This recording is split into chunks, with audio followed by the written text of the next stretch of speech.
Avalanche de buts, un billet européen pour la saison prochaine. C'est vrai que depuis le début des matchs retour, les joueurs de Safet Suzik semblent un petit peu moins à l'aise quand il s'agit de se déplacer. Alors à Montpellier, d'en profiter à la Mosson. Et toujours depuis le début des matchs retour, seuls le Paris Saint-Germain et Bastia sont parvenus à prendre des points à Montpellier. Montpellier-Cannes, Philippe Bruet.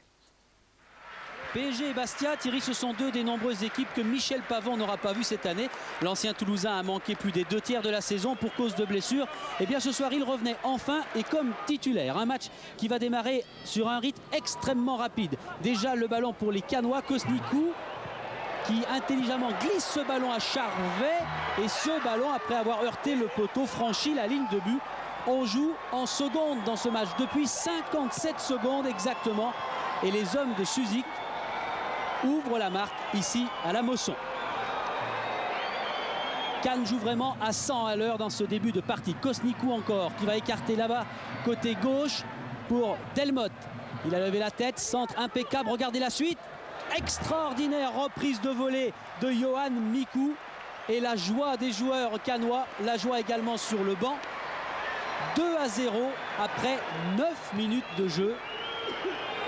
Un ballon qui effleure la transversale. Flucklinger n'y pouvait rien. Montpellier est KO, mais Montpellier essaye tout de même avec cette frappe d'abord de Risetto et cette détente et les 2 points très sûrs de Dussuyer. Attention au corner à suivre. À l'arrivée, la tête de Loret et claquette encore du gardien cannois. Il fallait claquer ce ballon, sinon ça passait là aussi sous la transversale. Montpellier a retrouvé ses esprits, nouveau pressing et cette fois c'est justement cette barre transversale de Dussuyer qui va encore faire parler d'elle. Écoutez, encore un bruit pas très sympathique pour les attaquants de Montpellier. C'est Loret qui était venu placer cette tête aux 6 mètres. Et Montpellier, toujours mené donc 2-0, va trouver dans ces occasions quelques raisons d'espérer.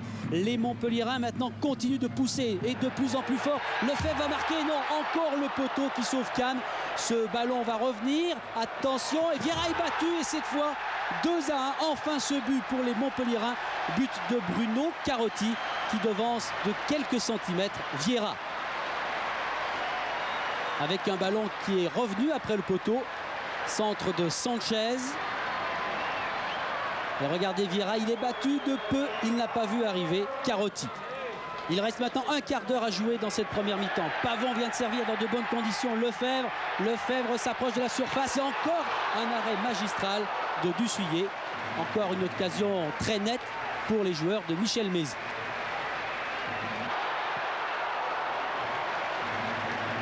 Et c'est vrai que Montpellier maintenant ne décolle plus de la surface adverse. Les Cannois sont bombardés à l'arrivée de ce centre, volée de Pavon.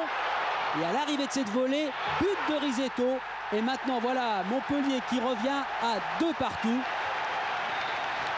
Les joueurs de Montpellier aussi sont surpris. Une surprise à la hauteur de leur joie avec cette frappe très vite et instantanée de Risetto qui surprend les défenseurs cannois. Il reste 2 minutes avant la pause. Lefebvre, Bonicel et c'est Rebec qui marque cette fois contre son camp. Explosion de joie bien sûr sur le banc de Louis Nicolin. Cette fois les joueurs de Suzik en 10 minutes viennent de craquer. Incroyable à la mi-temps. C'est donc Montpellier qui menait 3-2. On repart très vite. Lefebvre et encore un but contre son camp. Cette fois c'est après ce rush de Lefebvre en Parzounian qui vient de battre son propre gardien. Montpellier mène après ce nouveau but 4-2. Et Montpellier qui continue d'accélérer. Montpellier euphorique. Encore une échappée de Lefebvre qui va centrer. Qui est là, c'est Sanchez cette fois qui vient battre Dussuyer. Un match complètement fou à la Mosson. 5-2. Et regardez Sanchez, il sait à qui il doit ce but. C'est à Lefebvre. Lefebvre ce soir à l'origine de tous les bons coups. Les Cannois sont dans les cordes, mais ils ne veulent pas quitter la Mosson avec ce 5-2. Alors c'est Vieira ici qui réussit à réduire l'écart. Cette fois, Flucklinger ne pouvait que s'incliner. Et après ce but des Cannois, il reste à la Mosson 3 minutes à jouer. Et Montpellier, vous allez le voir, Montpellier en veut encore plus à l'image de Lefebvre qui va se sauver une nouvelle fois. Et cette fois, il va marquer entre les jambes de Dussuyer. Eh bien non, c'est encore le poteau, son deuxième de la soirée.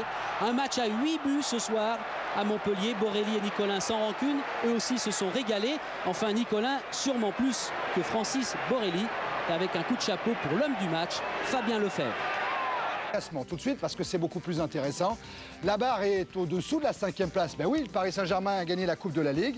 Il y a une 5e place qui devient elle aussi logiquement européenne.